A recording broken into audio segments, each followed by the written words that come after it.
It's definitely possible to sequence multiple different ALK inhibitors throughout a patient's disease course, and we can do this partly based on disease monitoring, either through tumor biopsy or ctDNA analysis. We know a lot of sensitivity and resistance information, both based on clinical data and laboratory data, that can help guide the selection of one inhibitor over the other. I say guide because I don't think these are firmly set. However, it is possible to track this at each progression. So for example, if a patient starts on crizotinib and we see a gatekeeper mutation with L1196M on ctDNA analysis via liquid biopsy, we may want to switch that patient to alectinib or brigatinib. If we then see an ALK G1202R mutation emerge at the next progression, we would want to perhaps switch that patient to lorlatinib to overcome that resistance. So I do think it's definitely possible to sequence these ALK TKIs over the patient's disease course and get long-term benefit with each of these agents. I think one of the biggest benefits of the newer generation of ALK inhibitors is their ability to penetrate into the CNS. And so we believe that much of the progression-free survival benefit that's observed in, for example, alectinib or brigatinib versus crizotinib is coming from the ability to both treat existing brain metastasis or prevent ones that have not yet occurred.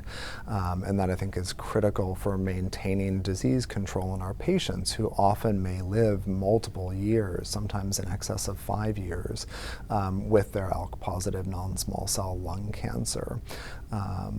I think almost all of us now should be using next-generation inhibitors as our first-line ALK TKI, because in doing so, we'll either control existing brain metastases or prevent ones or delay ones that have not yet occurred.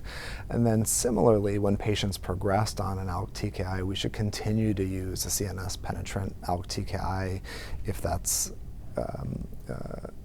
we should continue to use an ALK TKI if that's what's most appropriate, because we want to maintain control of brain metastases, because we know that those can generate significant morbidity and mortality for our patients.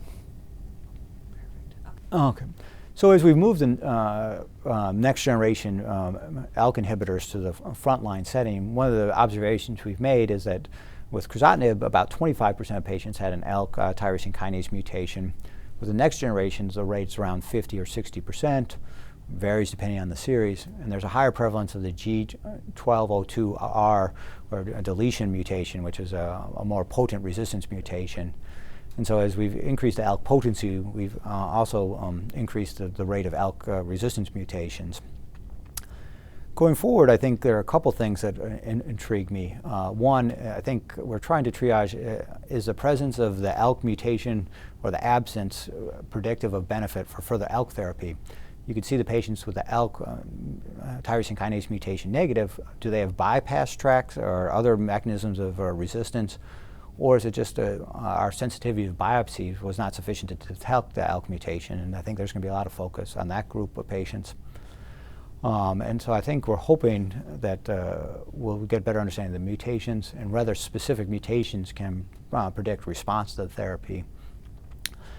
Obviously, this is a complex medical situation and a relatively rare tumor type, but the NCI has launched the ALK protocol that will specifically look at patients, and they'll get a biopsy, get testing of next generation sequencing, as well as collection of ctDNA. Then they'll be assigned a specific therapy based on their mutation to really determine if one of these next generation tyrosine kinase inhibitors is more potent or more effective than the other related to the specific mutation. And the patients without the mutation will be randomized to an ALK inhibitor versus chemotherapy to really see if further ALK inhibition is going to be of benefit in the absence of a mutation. So this will be a national effort, I think, to hopefully address the sequencing, which I think now is the biggest challenge. I think our yesterday's successes are today's challenges, and I think the field's evolved very rapidly. And so I think the development of chemotherapy and immunotherapy or single-agent immunotherapy sort of revolutionized the care of lung cancer. I think importantly in the ALK rearrangement non-small cell lung cancer, there still continues to be questions about what is the role of chemotherapy, or immunotherapy. Looking at single agent immunotherapy, we know the response rates are around 5 to 10%, very low response rates. And so I don't think that single agent immunotherapy is much of a role at this point. The question then becomes, what about chemoimmunotherapy? And the two sort of combination therapies approved are the carboplatin, pemetrexed, and pembrolizumab from the KEYNOTE-189. Importantly, patients with an ALK rearrangement were excluded from that trial, so we don't have data on efficacy. The second chemoimmunotherapy combination is carboplatin, paclitaxel, bevacizumab, and atezolizumab, called the IMpower 150 therapy. Patients with ALK and EGFR alterations were enrolled, but importantly, they had to progress on a tyrosine kinase inhibitor.